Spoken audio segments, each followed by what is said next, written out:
Kolkata yen জেগে উঠেছিল। বৃষ্টির ছন্দে শহরটা থুকপুক করছে।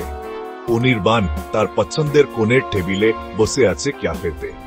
জানলার বাইরে বৃষ্টি দেখছে সে। ভেজা মাটির গন্ধে বাতাস ভরে গেছে। অনির্বাণ একজন কবি, চারপাশে অনুপ্রেরণা খুঁজে সে। বৃষ্টিটা কিন্তু আলাদা। এন তার আত্মার সাথে কথা বলে। খাতা খুলে মনের কথা লিখতে বসলো অনির্বাণ। এক চুমুক কফি খেল।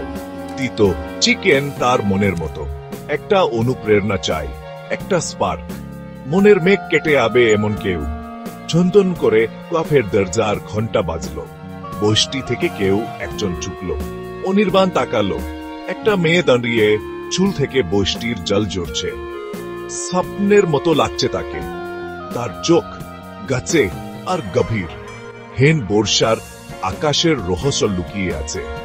বুকের ভেতর কেমন একটা থুকপুকানি। একই সেই অনুপ্রেরণা ইয়ার জন্য অপেক্ষা করছিল। মেয়েটি তার দিকে এগিয়ে আসছে। অনির্বাণ মুগ্ধ হয়ে তাকিয়ে রইল। নীল শাড়ি পুরা, জড়ের আগের আকাশের মতো নীল। কালো ভেজা চুল, মুখটা এমন হাজারো নৌকা ভাসিয়ে দেওয়ায়।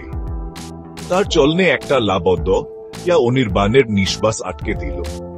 চোখ ফেরাতে পারল না অনির্বাণ। গায়ে এন একটা উষ্ণতা ছড়িয়ে পড়ল। এন হতা বৃষ্টির দুপুরে রোদ্দুর ফুটে উঠল। মেয়েটি তার পাশে টেবিলটা বেছে নিল। যা বলল ওয়েটারকে। তার কথা স্পর্হেন বাতাসে ঝুলন্ত ঝুমুরের মতো। ক্ষণ করে বানাবেন। অনির্বাণ নিঃশ্বাস আটকে রেখেছিল। কিছু বলতে চাইল, এটা হোক, কিন্তু কথা বেরোলো না। মেয়েটি তার চোখের দিকে তাকালো আর হাসল। ছোট সংকোচী একটা হাসি, ঠিকেন বৃষ্টির পর সূর্যের প্রথম কিরণ। অনির্বাণের হাত বেগে থুকপুক করছে। নীরবতা ভাঙতেই হবে, কিছু একটা বলতে হবে। তোমার চোখ বলতে বলতে আটকে গেল অনির্বাণ, ঠিক বৃষ্টির মতো। মেয়েটি প্রশ্নবোধক ভাবে তাকালো। অনির্বাণ বলতে লাগলো, আত্মবিশ্বাস ফিরে পেল। আত্মাকে ভিজিয়ে দে। মেয়েটি খিলখিল করে হেসে উঠল। শব্দটা এন সিতারের মৃদু সুরের মতো। এটা কি কোন কবিতা? জিজ্ঞেস করলো। চোখে কেমন একটা মজার ছোটা। হয়তো, জবাব দিল অনির্বাণ। মেয়েটির নজরে গাল লাল হয়ে গেল। তুমি যদি চা। আর এভাবেই শুরু হলো তাদের প্রতিদিনের অভ্যাস। প্রতি বিকেলে কলকাতায়ও বৃষ্টি জড়লে তারা ক্যাফেতে দেখা করত। অনির্বাণ খাতা কলম নিয়ে, মেয়েটি তার গল্প নিয়ে। মেয়েটি তার জীবন, স্বপ্ন, ভাইয়ের কথা বলতো।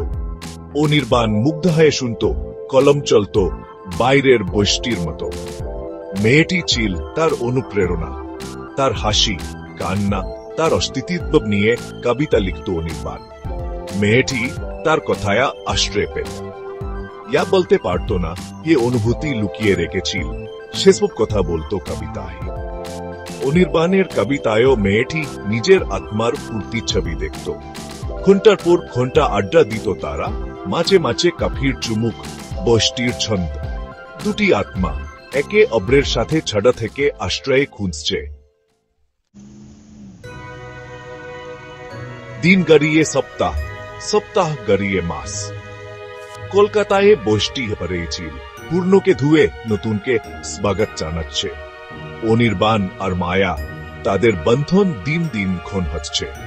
তাদের প্রেম ছিল বৃষ্টির মতো, অপ্রত্যাশিত, অপ্রতিরোধ।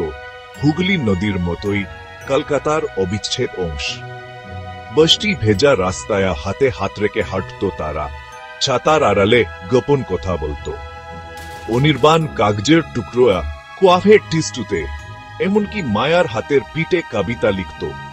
মায়া হাসত, তার চোখ ঝকমক করত রাস্তার ভেজা আলোর চেয়েও বেশি। তাদের প্রেম কাহিনী ফুটে উঠত অনির্বাণের কবিতার মতো। প্রতিটা পংক্তিতে ভেজা মাটির গন্ধ আর চিরকাল থাকার প্রতিশ্রুতি। কলকাতা, বৃষ্টি ভেজা রাস্তা আর আরামদায়ক কোয়াফে তাদের প্রেমের নীরব সাক্ষী হয়ে রইল। একটা প্রেম কাহিনী শহরের মতোই চিরন্তন আর মোহনীয়া।